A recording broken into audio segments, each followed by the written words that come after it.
Today I'm joined by the one and only Peter Diamantidis from Ray White Diamantidis Group. This is the moment we waited for. Me and the team on the same thing. Aiming for greatness, no settling. He has 3 businesses in St Clair, St Mary's and Rooty Hill. Peter joined the Ray White Network 3 years ago, and since that time he has built a phenomenal business based on high volume, and last year he was awarded the #1 international agent for the group for selling more properties than anyone else with an incredible 334 transactions. He's doing a phenomenal job building not only his own sales business but the team around him. Thank you for joining me, Peter. Thank you for having me on. Okay, we talked about some pretty exceptional statistics there, and we're going to get into how you do what you do at such a high level, but I'd love to start and get to know Peter when he was a younger person and the things that shaped you in your life. Yep. Tell me about your upbringing. So there was only my mother. So my mother, no father, no brothers, no sisters, and my grandparents. So we called them Greek background, Papu and Yaya. So we lived in a house. I was in one of the suburbs around Mount Druitt, and that's where we were brought up, went to a public education, but that was pretty much my family. I had an auntie, but no extended cousins and things like that. Yeah, wow. And so what was that like? I mean, must have been really tight, you and your mum. Well, yes and no, because she had me when I think she was 18 or 17, so very young. So she was working and working. So pretty much my parents were my grandfather and grandmother. So, they were feeding me, they were doing this, and they were picking me up from school. So my mother, I would only see her in the afternoon. So it wasn't as tight, as I look back at it now. But of course, she was always there for me. Yeah. And you've spoken about your grandfather, that he was a really big influence on your life. So talked about, your grandfather was a really hard worker. Hard worker, came into the country in 1957. I remember all the stories. Had one job, motor mechanic, did that until, pretty much retired. And that's pretty much it. He just wanted to provide for his family. That's all it was. So didn't care about brands or anything else. He would just drive his Toyota, but he'd want to give to everybody. Yeah. And so generous spirit. And what were the fundamental things that he taught you? I mean, you've mentioned he was a big influence on your life. What were the values that he instilled into you? I believe the biggest was respect. And I think he showed me how to be mature at a very young age. So when I started, my career, like anyone, I'm a teenager, 14, 15, I call it clown-assing around. But he clown-assed around, like he'd chase me down with the shoe. You're no good, you're no good. Even at the age of 17, when I pulled up in an expensive car, $42,000, you idiot, trying to get me on track to do things. So even when I bought my first property, he believed in the ways you own one property, pay it off, and then get the next. But I tried to explain to him, if I did that, I'll be 40, then 50, and I'm going to end up here with 1 or 2 proproperties. So and that's not part of the game plan. So that was, he showed me values, the long chats on the porch, things like that. Yeah, but so you threw a few things in there that we will talk about, but I'd like to talk about when you started real estate, because you left school. School wasn't for you. Well, it was funny actually. So my mother works at Fair Trading.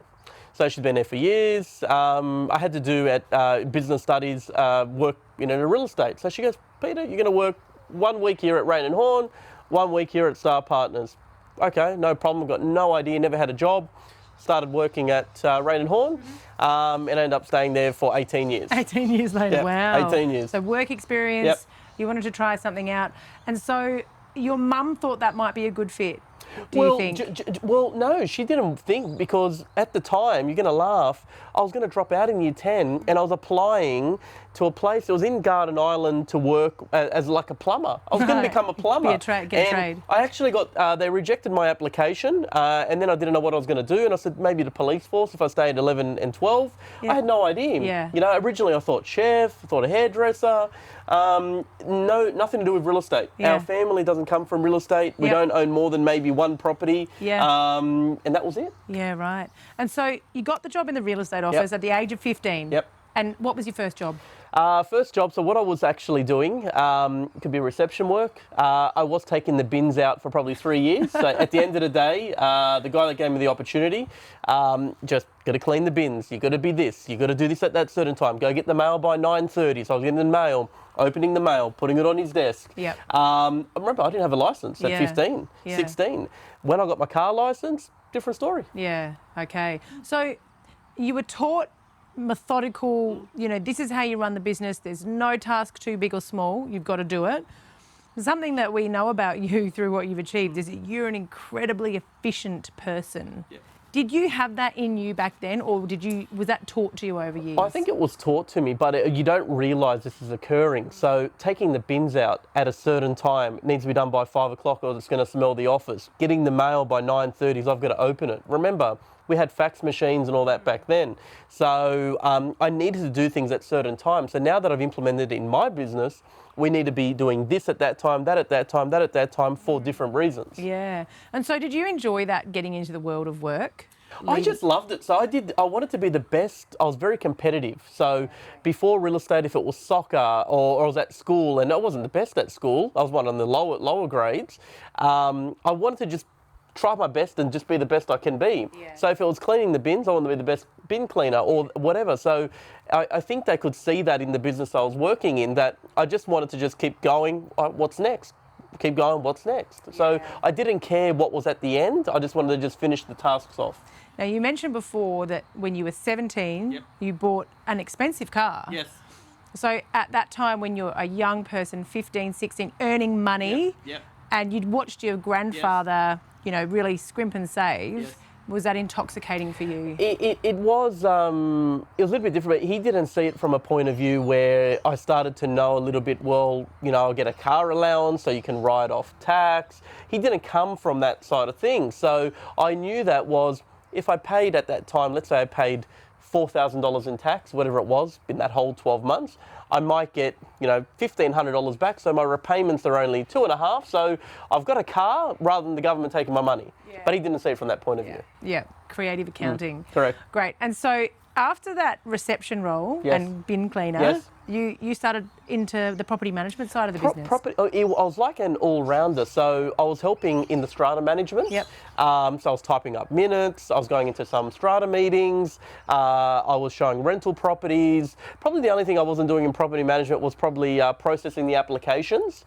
But I was showing people through, doing routines, ingoings, outgoings, and then probably a year or two later, then a little bit of sales, putting the for sale signs up. We didn't, the office that I worked in, there was no such thing as order your billboard signs. It was the old stakes in the ground Yeah. with a hammer and Yeah. post. And that's what I used to do. Yeah, wow. And so it was just for you said before, like the next step, the next thing, the next opportunity, keep working hard.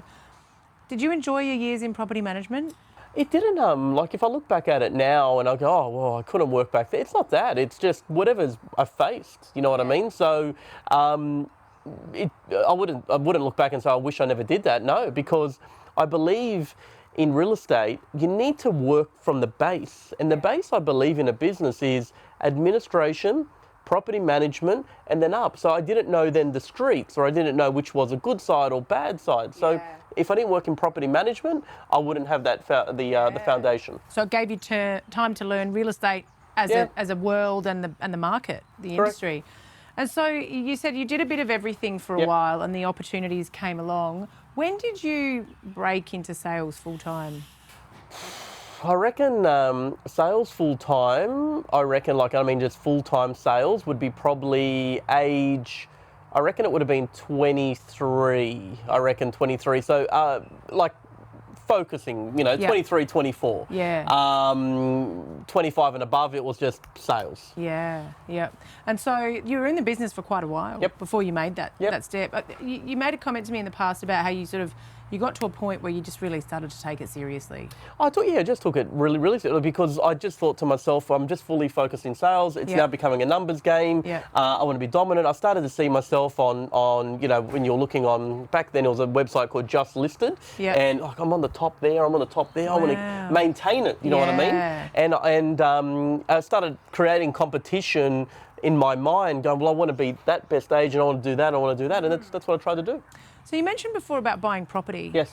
So when did you buy your first property? 18th birthday at 9 a.m. Wow. Yeah. Wow. As soon as the office opened. As soon as it opened, I viewed it during the week, probably a week and a bit before. It was an old-fashioned office. I remember going there at 9 a.m. I think it was on a Thursday, and he had the contract already. Older gentleman, been in real estate for years, signed it off. It was a 2-bedroom unit in Mount Druitt. Yeah, right. Yeah. And do you remember what you paid for it? $167,500. Have you still got it? No. Okay. But I could have bought it back less than probably 8 months ago. I was thinking about it, but I said to myself, it's not what I want, but it would would be have been nostalgic. good. Yeah, it would have been good. I saw it advertised, and maybe I should have, but I didn't.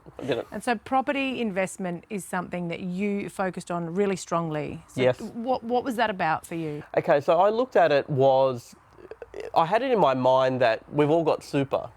And I used to be heavily watching the news, like ever at 6 o'clock at night, watching the news. And I thought to myself one day, they may just take our super away. So what investments am I going to have? I want to have something for the future. I don't want to work until I'm 70. So I said, if I buy a property every year to the age of, say, 30 or 35, and that's what I had in my mind, they'll be all paid off before I'm 50 to 55. I can live comfortably. That's my super, and that's what I wanted to do. And that was my mindset at first at an early on age, is at 17, 18, 19, 20, 21, I just wanted to keep buying more properties. Yeah, right. So how many properties do you have today? Exactly, it's between, I keep forgetting this, 41 to around 44, somewhere there. I keep forgetting, yeah. Wow. But I reckon a lot's happened even in the last 12 months. I think I had a good friend of mine, which is my mortgage broker, said, you ever thought about to see how many properties you bought in 12 months? What's your maximum you've bought? And I think I've done, 13 in the last financial year. Wow. Didn't even realise. So is this kind of now just, it's a bit of, I'm not going to use the word hobby, but it's just a general interest for you, something that you like to do. What is the feeling that you get when you buy another investment property? I think now, where I'm at the stage where it's, if you buy another property, it depends on what it is. So now in my mind, I'm looking at, okay, I live in a beautiful house, we've built it. What about when I'm 50? So now I've turned my attention to the beaches near Bondi. And I've spoken to a lot of the agents. I said, listen, I want something like a gem. I want to keep it there, but I don't want to live in it now. I'll keep it as an investment, but I want a real top notch. So I've got, now when I get that, I can say, I've hit a goal.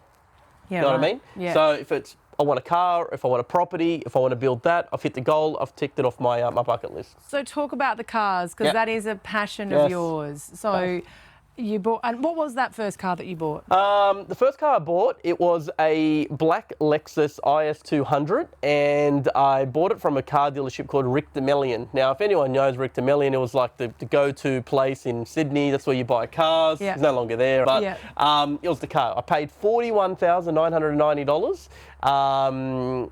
Yeah, I remember exactly, yeah. Wow. And so what are the cars about for you? Okay, so cars was at the time, I look like, you've got property. So where else are you going to put the money into? So you've got to remember at 18 or 19, I wasn't married, of course. So I want to put it into something. So I was into cars. So then I got a Mercedes, and then got into this, and then got into a few others. Now I'm at the stage where I'm starting to collect cars. We're running out of a bit of room, but when you built the house, built the house. You didn't think you were going to have this many cars. No. How many cars can you accommodate at home? At the moment, I can fit 6 in my basement. But because my wife, we've got a big family car that takes up 2. At the moment, we'll be on the street. Hopefully I don't get divorced out of it, but I'll be okay. And so the cars for you, so it sounds like it's partially about investment. Yes. So you make wise choices with the types of cars that you buy. Yeah, well, like you said, I was going to say something. There was one car that I bought, and I paid around $400,000. Had my fun, had everything else, took it up to 20,000 Ks, flew it around Australia, raced it, and I sold it for $545,000. Wow. So I made $145,000. So the way I look at it was, when I bought it, everyone, you're spending money on this. But guess what? I've had the time of my life with that car. Yeah. I've had memories, and I've upgraded it. But guess what? I've made money on it. Yeah. So for you, you mentioned you race. Yep. So something people might not know about you is that you actually take these performance vehicles and fly them around the track. Yep, correct. So we go, because we're in Sydney, Eastern Creek, Phillip Island, the Bend in Adelaide, Bathurst, put them on transporters, take them there, 2 days prior, get there, in and out basically. And what's that about for you? Is that just pure fun and off time. 100%. Like you can reward. say, hey, I'm driving around in a $1.4 million car around a racetrack. Wow. What's the point of leaving it in your basement? Yeah. Take it around, enjoy it, and you get a bit of a thrill out of it. And because we're in a good group of people, you know, I've networked. Like I can say, you know, I'm not doing it for a real estate point of view, but I can say to myself, I've made at least, every time I've gone in a year in a track, maybe $100,000 I've actually made because met people that introduced me to other people. So it's another networking tool. Yeah, absolutely. So I'm going to go back. So we've spoken about as your career was developing and you 25-ish, you really start to take real estate sales seriously. And then you move into the phase of your career where you're in the REB top agents, like year on year on year. And you were at Rain and Horn for 19 years? 18. 18 years all up. And just dominating as a salesperson. Yes. Like, can you talk about, I remember you told me that the number of transactions that you were doing as a single agent, because the office that you worked in had a no assistant policy. No, can't do it. We couldn't do it. It was just, it was pretty old fashioned. Like, I respect the gentleman who still owns the business. I love him to bits because he gave me the opportunity, but just couldn't get past that stage where, you know, oh, we've got the tools here, we can do this. This is how we used to do it 30 years ago, so we're going to continue to do it. Yeah, but we're talking like 140 transactions. Correct. So what people will want to know is how can you do 140 transactions with only the assistance of what the office is putting on? Yep. Well, it was a little bit different. So back then, you know, now they'll say, oh, do the magic 50, go door knock around and everything else. All I could door knock was a few homes because I was doing my pest and building, I was doing my valuations, doing my comparables, do your own copyright, organise your own photos. And then sometimes, if you go back to it, I think that office, we only started at around probably 27, starting to get a photographer to take photos. We used to take them on ourselves. Right. Yeah, and upload them onto the back computer. Yeah. Funny enough, I got my first email address, the communal email, when it was in 2010. Unbelievable. Not allowed to. Wow. Yeah. Wow. Yeah. Well, I suppose that's one less distraction if you don't have your emails to look at. And so how would you, there's a few things that you do. So there's a few non-negotiables that you have in your business that you still hold today, which is how you've managed the efficiency and the volume and to get everything done. Yes. What are those things? Okay, so me as a business owner now, I would say every staff member needs to be in there by 9 a.m. It's not negotiable. I believe that the way you start your day will transition on what happens during that day. And it makes it a precedent for everybody in the office. So I don't care what time they finish. If they want to finish at, you know, let's say they've got something on and they have to leave at 4:50 or something, that's okay. But 9 a.m, non-negotiable, straight out. That needs to occur regardless. Like your morning routine now, you're very, very fixed on how you, fixed is not the right word, consistent. Every morning you like to look after yourself first, your health, your mind. What does that look like? Okay, so every morning it's 5 o'clock to 5:20 in the morning. I'm getting up. Now everyone says, well, why that time frame? It's because I need to see, you know, is it that morning that I'm going to take the kids to school so I can stay a little bit longer, or if I've got something else on. So I'll get up, train at the gym. I've got a gym at home. I built it with the house. Train, get ready for work, see the children, start doing all my vendor calls while I'm in the car. Vendors love that, you know, when you're ringing them at 7:45 in the morning, because I think you're active, you're doing it. 35 minutes, I'm in the office. By then, by 9 o'clock, every email, everything, every text message from overnight, you'd be surprised people are messaging me at midnight, are all being returned when I start at 9 a.m. Because when you're in your gym, you do your weights first, but then you do your cardio. And so while you're doing your cardio, you're just like checking. You've responded to me at that time. Correct. So I do all that. So then I look at social media and the stuff that I'm posting. It's just content to be out there. Is it making me money straight away? No, but I need to still do that to be in people's faces. So if I start doing that from 9 o'clock or 10 o'clock in the morning, it's too late. It's too late. I've got too many things to do that day. Yeah. So you get to the office, all your admin bits and pieces, they're done. They're all done. And you've had that time in the car, so you've got a bit of a commute, which is actually beneficial because you can talk to your vendors. So when you get to the office, now you've got a team. Like we've in 2021, you opened your first business. Within a year, you've opened your second business. Now 2023, you're opening your third. phenomenal. But you've got now a team of people. How many people work across the 3 businesses? 3 businesses at the moment, 47. 47. And so everyone wants a piece of Peter's time. That's it. So how do you deal with that? How do you give? So I'll time to everyone? give you a bit of an eye, like let's say an ideal day. Let's say it's Monday. So Monday comes, sales meeting, 9 o'clock. Now, the way I operate is if one salesperson is late, or anyone that's late, we start the meeting at 8:55 the next day, or the next time we have a meeting, and that will continue on until 6 a.m. and then no one will be there. So we start sales meeting. I'll conduct a sales meeting, sit down with everybody, go through what's listed, what's sold, run through all that stuff. Anyone need any help? Let me know. 9:30, 9:45 roughly, PM meeting. I'm in the PM meeting. Again, what's happened over the weekend? Any concerns? Have we lost anything? You know, what have we gained? How many new managements? Make sure we're on track.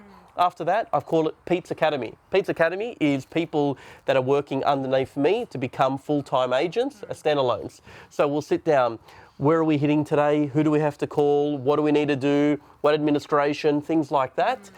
The Pete's team meeting, I call it, or the academy, is every day, pretty much. Now, sometimes if I can't be there, it's a long message, which you may have seen on WhatsApp. We created a group and everyone's kept up to date, pretty much. And then everything else during the day, whatever happens, happens.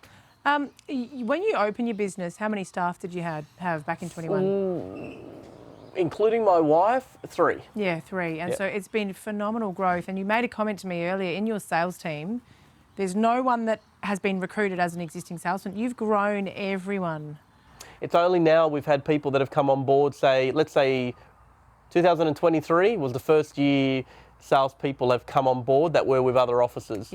Before that, one of them was cutting my hair. One of them, where was he? I don't think he was even in sales. I think he was just working at Coles, and a few different things. And so you identify the hallmarks that they have. Oh, you'd be good. Come in, I'll train you. What is that about for you? Like, what do you get out of training and mentoring people? I just, I love when people are succeeding. So one of them where I met him cutting my hair, and I could see the hunger in him. I could see, because coming from a hard-working family, his dad's a hairdresser for the last 30 years, give him a little bit and he'll want more, so that they're very hungry. So for me is now that I'm sitting back, my goal is I want to get them into the top 10 of the Ray White network. I want them to be number 1 in their core suburbs. So I get satisfaction there. I don't want to be the one that's, Peter's come first again, Peter's number 1, Peter's number 1. I want to step away from that, still do what I'm doing every day, but focus solely on my team. Because it's so fascinating with the volume that you did, 334 sales in a year. You made a comment to me before, like we're at a conference here. This is my backyard. We're at this conference, and just while we've been here this afternoon, you've just got listings that are literally coming into you, because when you're doing 334 sales, you're meeting 600-700 people, and your business is just dropping leads. Everywhere. Like everywhere, and you're helping these people to develop, because you're able to share those leads around. Correct. Yeah. So like I was saying before, is while I was here, we've had leads that come into the office. So everyone will probably think, oh, Peter's sold 334. He's just taken every lead. I'll be truly honest, and my salespeople know this. I take no office leads unless they call for me. I take no phone leads unless they've actually physically called. So it goes around like a circle with all the sales executives, or unfortunately, if they're not there and somebody else is there to take it, they'll take it. The leads and everything that I've pretty much sold to people that I've known or been referred to, or things like that, pretty much. Another amazing thing that your business achieved last financial year was that it did get announced as the #1 property management business. Yep, I'm very proud of that. Like new growth, and also just overall management business, which was a bit. What did that mean for you? Like, was it sort of a 360 moment because you started in PM? I was going to cry. Like, honestly, there's some footage there where I was so stressed before the awards. I couldn't sleep for 3 nights. Oh, no. And I was messaging Bernadette. I said, I don't know what I'm going to do if I come second. I really pushed it. I remember being at the Connect conference. I think it was August the year before, or it might have been September. I said to the team, We want to be number one. We've come second, it's great, but we want to be number one. And we kept pushing every month, every day to become that number one. Yeah. And I think we organically grew 484, 82 managements in 12 months. Amazing. But I set a challenge for them. And now, while I was flying over here to this conference, I've now laid down another challenge for this team, which I haven't told them yet, but when I get back, I will tell them. And we want to go back to back. Amazing. Yeah. And like, it's so nice to see that you have that passion. You said you're part of the property management side of the business as well as your sales side of the business. What does that mean? Is it about asset growth? Is it about keeping your customers happy? What is that about? I think the end goal for me, like, it's not that I want to have this big asset and Peter's going to sell it and he's going to retire. Like I said to some people recently, even if they offered me triple or quadruple the amount, I still wouldn't sell. I love what I actually do. Yeah. I love meeting people, sometimes solving, being a solution, person where I'll solve the issues, but growing people in the team to succeed. So I just love what I do. I just maybe call me a workaholic, I don't know, but I just love it.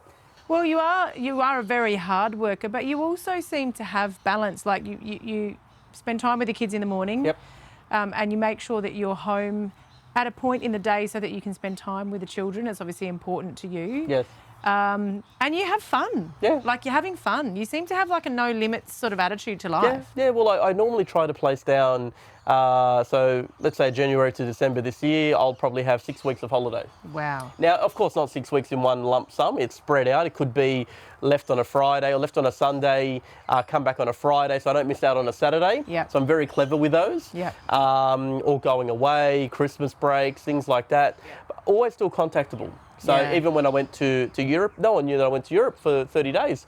Then I had Tim Snell ringing me saying, "Hey, Pete, you've done a 38 best personal month." Wow. The reason is because I'm so structured where I knew time differences and things like that. So Yeah.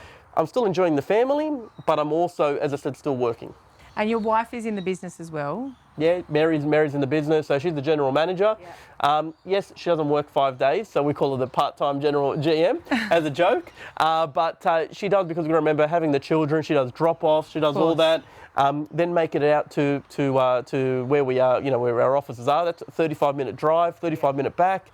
But yeah, she works, along with the administration side of the office. Yeah, fantastic. And that obviously helps to bring balance. Yes.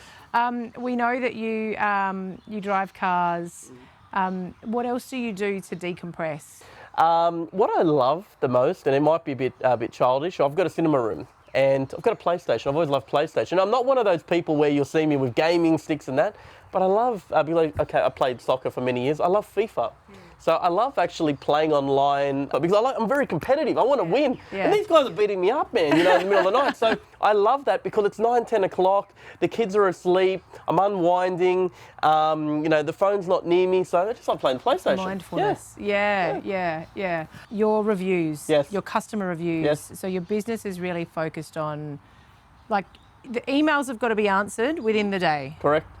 Inbox Everything empty. So how I operate and how I tell my team, I've got it's basically a template. Is every time in the morning, it's like, check your WhatsApp, check your social medias, check this, check, and every email that you sent the day before, go over it again to make sure that there was something that you haven't sent and you haven't actioned up. Right. Then, end of the day, close the business. Now, for salespeople in my, I call it Pete's Academy, they have to send me a message on exactly what they've done each day. Yeah. It could be accountability, we've done this, we've done that, we put the sold sticker up. Yeah. Everything's all organised, but every email, every phone call needs to be returned. Now, I say to my team, we are not doctors, we're not saving the world, so if you're getting a phone call at 8 o'clock at night and you're with your family, don't answer it. Okay. And I'll tell them straight. Now, I know you might be missing a lead, but you need to have that balance. If you start taking that call at 8 to 8:30, your wife's sitting there, you've got a 1-year-old child, it's not going to go down well. Yeah, so you really firm boundaries. Yep. So boundaries in work time, Yep. but boundaries at home time. Correct.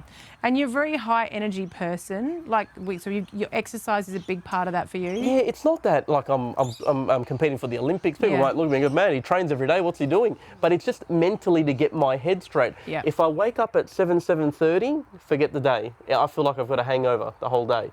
I need to be up running, my brain moving, thinking what I'm doing for that day, because it's like It's like cheating. You know what I'm doing? I'm doing things before the clock starts. And the clock starts, normally say 9 o'clock. So if I'm getting up at 5 o'clock, I'm cheating to 9 o'clock to finalise and get things ready for that 9 o'clock showdown. Yeah, so you've already done half a day's work before you get to the... Correct. And that's why I say in the morning, everyone says good morning, I say good afternoon. Yeah. And they will laugh at me because I'm having my chicken at 8:30 in the morning and whatever else. I said, well, this is like lunch to me. What do you think? So efficiency, getting a really good balance, you've got clear boundaries. Is there anything else that you see about what you've done that you think has contributed to your phenomenal success? One thing I haven't touched on would be planning for your future. So especially in sales, a lot of people are looking for the quick sale. So what I did was, we're very, very young, from landlords turn into sellers then turn into buyers. You know, it was a bit of a revolving door. So I played the long game. So the long game is very important. Yes, let's say, properties are fish you need to eat now, but you need fish in the bag for later down the track to keep in contact with them and build a pipeline. Pretty much. Always focused on the long-term relationships with people. And we touched on that before, like your reviews, your customer reviews are really important to your business, and you have a lot of them. Yes. And a lot of 5 stars and 4.5 and 5 stars, so very, very happy customers. And that shows with that long-term view. Because if you were just thinking about the dollars, you wouldn't care about the relationship. No, 100%. It's a long term, and that's why you say, well, how's your property management grown so good? Because, hey, I've just rented out Bianca's property, and then she referred me to her sister, and then her sister referred me to that person. I'm not spending $10 million in marketing here. I'm in an area where we're balanced with owner-occupiers and everything else, but if we're ticking all the boxes, making the customer happy, making the vendor, seller, landlord, testimonials, you're marketing yourself, it's successful. Yeah. What do you think are the things that you see agents get wrong, like the common mistakes that you see that derail agents? There's 2 types. So with salespeople, they will try something for, say, 3 months, 4 months, doesn't work, I'm not doing that anymore.